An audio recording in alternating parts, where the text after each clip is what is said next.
Selamat pagi, saudara-saudara yang dikasihi Tuhan. Bagaimana kabarnya pada pagi hari ini? Kiranya kasih Tuhan senantiasa menyertai kita semuanya. Saudara-saudara yang kasih Tuhan, pada pagi hari ini malah bersama-sama kita merenungkan firman Tuhan sebelum kita melakukan segala aktivitas kita semuanya. Terlebih kita merenungkan firman Tuhan, mari kita bersatu di dalam doa. Bapa yang Maha Mulia, pada pagi hari ini kami bersyukur karena kami datang kembali ke hadirat-Mu, hendak memuji nama-Mu, hendak merenungkan firman-Mu. Tentulah kami ya Bapa, dan sertailah kami. Di dalam nama-Mu yang kudus, bersabdalah Tuhan, karena kami siap untuk mendengarkan. Amin. Saudara-saudara yang kasih Tuhan, renungan kita terambil di dalam kitab Keluaran 28 ayat 29 sampai 38. Dan yang menjadi nats kita terambil di dalam ayat yang ke-38.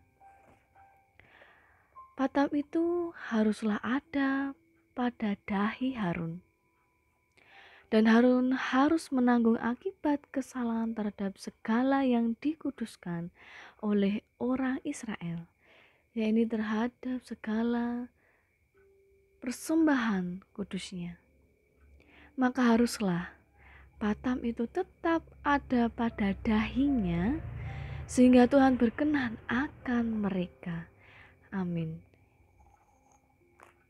Dan yang menjadi renungan kita bertemakan wibawa imamat.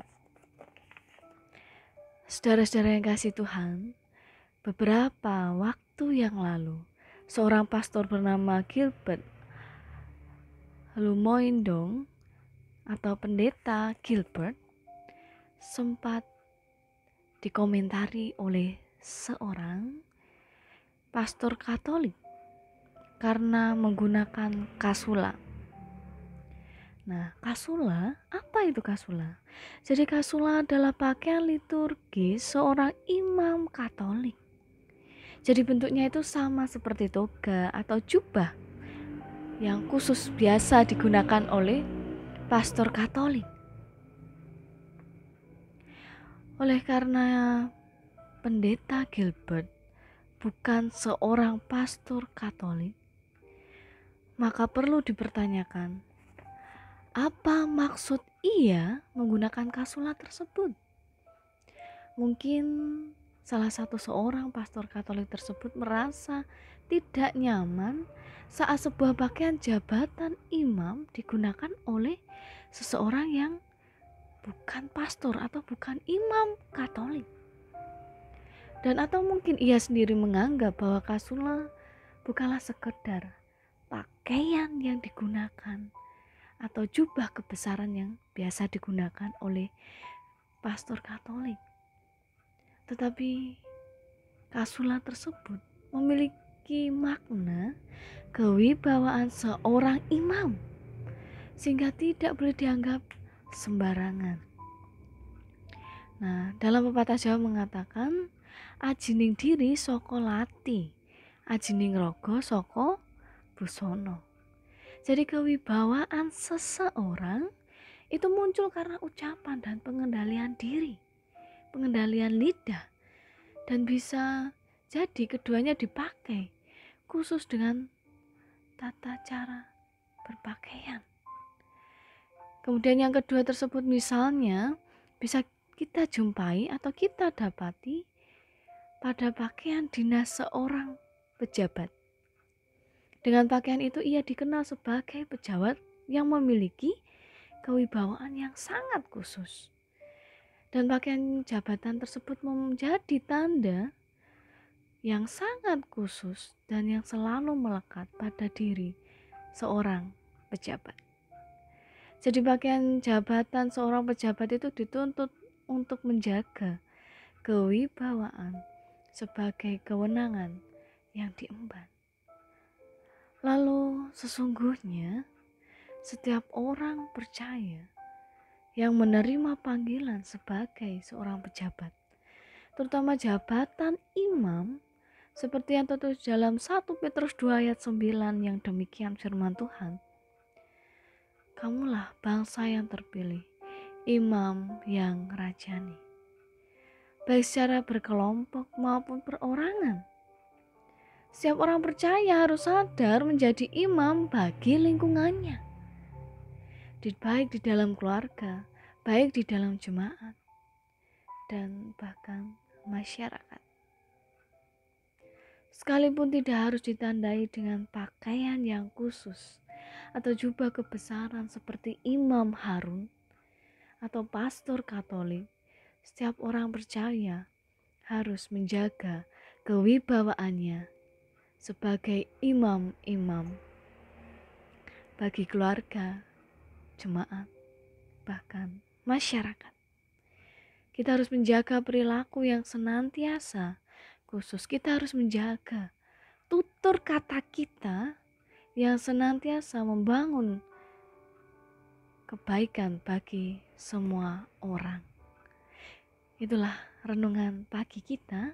Kiranya kita tidak hanya fokus pada pakaian saja, tapi kita juga harus fokus pada ajining diri sokolati, ajining rogo soko busono. Kita juga harus menjaga tutur kata kita, baik kita sebagai orang percaya, baik kita sebagai keluarga, dan dimanapun kita berada. Tuhan Yesus memberkati kita semua. Mari kita tutup renungan pagi hari ini dengan kita berdoa. Allah yang Maha Kasih, terima kasih ya Bapa, atas penyertaan-Mu. Pada pagi hari ini kami dapat merenungkan firman-Mu. Kami belajar bahwa tidak hanya jabatan-jabatan yang telah Engkau berikan pada kami, pakaian-pakaian yang telah kami emban, tetapi kami semuanya harus bertanggung jawab atas jabatan, atas jubah kebesaran yang telah Engkau berikan pada kami. Mampukanlah kami ya Bapa. Dan pada pagi hari ini kami juga berdoa untuk jemaat-Mu, terkhusus di GKJW Jemaat Kertosono, baik di dalam pekerjaan mereka, baik di dalam segala hal yang telah mereka lakukan. Karena Tuhan senantiasa menyertai dan melindungi mereka, dan baik mereka yang saat ini sedang terbaring sakit, kiranya Tuhan memberikan kesembuhan bagi mereka melalui obat-obatan yang telah mereka terima dari para medis, dan sertalah juga keluarga yang merawat mereka. Begitu juga dengan anak-anak-Mu yang saat ini sedang studi, dan mulai dari playgroup hingga perguruan tinggi. Sertailah mereka, karena mereka juga yang mengemban tugas sebagai seorang anak. Karena mereka juga mempertanggungjawabkan apa yang menjadi tugas dan tanggung jawab mereka sebagai seorang pelajar, supaya mereka dapat menjadi generasi penerus baik di dalam gereja, keluarga, dan masyarakat. Sertailah anak-anak-Mu ini ya Bapa, dan sertailah juga para pelayan-Mu, Bapak Pendeta, Bapak Ibu Penatua Hadiaken, dan juga ketua-ketua komisi. Sertailah mereka ya Bapa di dalam kehidupan mereka sehari-hari. Lindungilah mereka, berkatilah mereka, karena mereka lah yang telah Engkau pilih untuk menjadi pelayan-Mu. Dan berikanlah mereka kesehatan serta kekuatan untuk menghadapi dan mengemban tugas dan tanggung jawab mereka. Ya Bapa, kami juga mendoakan bagi para pemerintah kami dari RT RW hingga pusat, Bapak Presiden, sertailah mereka, karena mereka lah yang telah Engkau pilih menjadi sosok pemimpin bagi masyarakat, dan sertailah bangsa negara kami ya Bapak.